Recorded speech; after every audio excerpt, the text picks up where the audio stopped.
Okay, so we're going to talk about movement 3 now, the minuet and trio. So first of all, just as a reminder, we're dealing with the minuet being in the A section, the big A section, and then we have a trio B, and then it comes back to the minuet. So overall, we have this ternary form of this entire movement.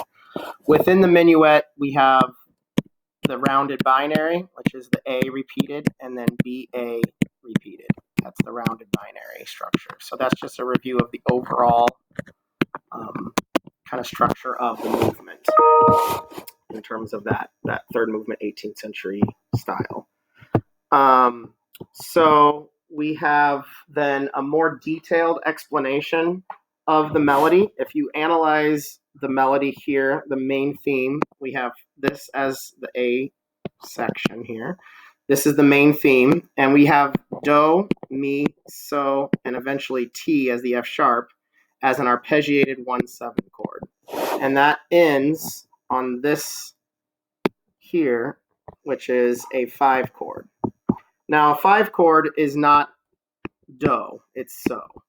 And so that first phrase is going to sound incomplete and sounds like it needs to have some sort of like response to it. So like you ask a question, and then there needs to be a response to that question, which ends here on do, which is a 1 chord.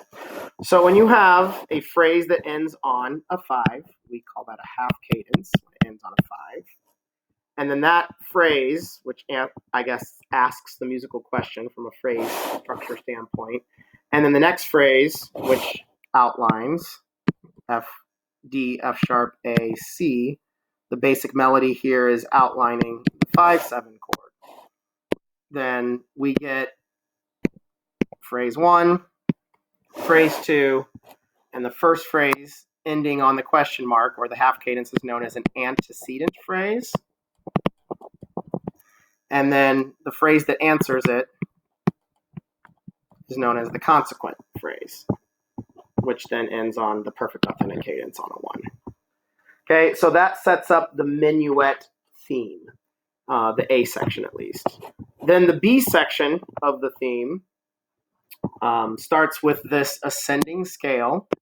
So we have this D major scale, which is the scale of the dominant, because we're starting in G major for the symphony, but this is going to be in D major, the dominant. And if you recall, the second movement started in the subdominant, C, so we're moving from G, big picture, to C, and now to D major, the dominant key.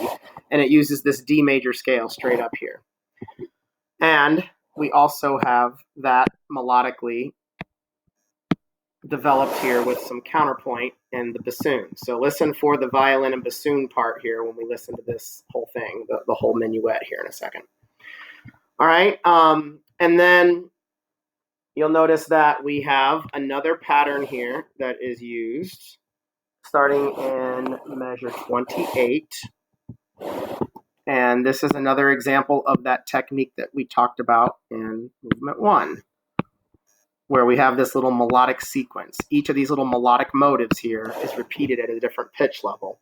Not only is it a melodic sequence, but it's also tonicizing these different harmonic functions. So we're starting here like in the 5 chord of G minor. Okay, so that's like the parallel minor key. And then, so this is the fancy term for this is a tonicized melodic sequence. Tonicized means it's changing keys temporarily. And then the little melodic motive, bum, ba, ba, bum, bum, ba, ba, bum, bum, ba, ba, bum, is moving downward by step here. You can see it starts C, then B flat, then A flat, then G, then F, then E flat. So it's a very long tonicized melodic sequence. Okay, so again, that melodic structure being developed here. Then you can see we're going 5/1 here, B flat to E flat, okay, which is the E flat major triad that we're using here to tonicize. Once again, that the chromatic, in this case, is chromatic submediant to G major, E flat. Then we have tonicizing the subdominant. We have then the 5/4. Sorry, that should be a major 4, going to C major here. And then we end on an A major triad here. And then it does then move us back 5 chord D, D, D, D, all the way back to the 1. Okay, so this is the 5 of the parallel minor. Then we have the 5 of the flat 6, that's chromatic submediant. And then we have the 5 of 4, and then we move 5 of 5 here, and then 5-1. And then that just kind of continues to repeat to finish out these little offbeats. 1, 2, 3, chick, chick, boom. So that going to feel that minuet, that kind of dance feel, which is very typical of third movements of a dance movement of a symphony. And then we end up ending the minuet right here before measure 62, and then it is repeated, and then the trio will start up here. Before we listen to the minuet, I do want to point out just kind of a melodic structural thing here, that we have this descending scale, D major descending scale here, which is the exact inversion of the minuet motive. If you remember, we talked about the descending scale that is introducing, or the ascending scale here at the beginning of the minuet, section B. So that B theme is being inverted for the theme of the trio. Okay, so that does compare into that section. And then at the end of the trio section, you're going to see that there's some, that section of the trio is kind of set up with not only that descending inverted scale that we had, now descending, but then we have this little pattern here of jumping from F sharp to D. And then when you compare that to measure 72, which is the second part of the trio, you're going to see once again this descending scale with this pattern used again, developed at this melodic sequence. You can compare that little jump of that sixth back to how it initially started. And that's another way that Haydn is developing this melodically. Okay, so we'll listen to just the minuet and the trio one time through so you hear the overall structure as well as those little details we just talked about. So here's the end of movement. Sorry, here's the end of movement 2. And here's that antecedent phrase.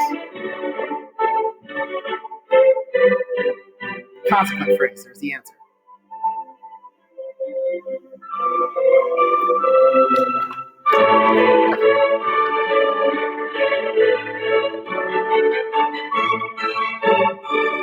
It repeats back.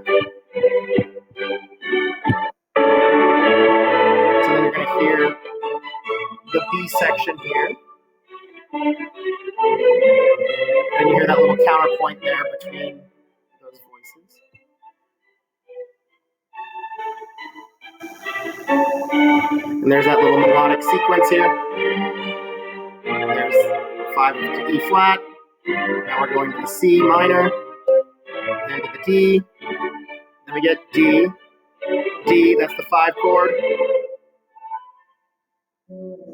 Then we go back to G. And there's the A section.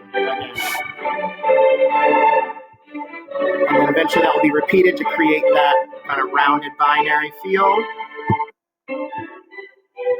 And then we will eventually get to the trio.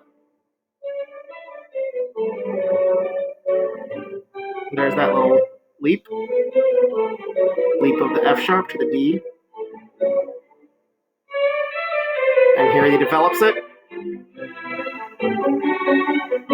There's that melodic sequence there of that original motive, descending scale, then up the sixth. And then he'll repeat the trio. And here we have that kind of phrase elision there that he uses throughout the symphony, kind of that unexpected use of that cadential extension. And then he'll repeat the trio again. And that's movement 3.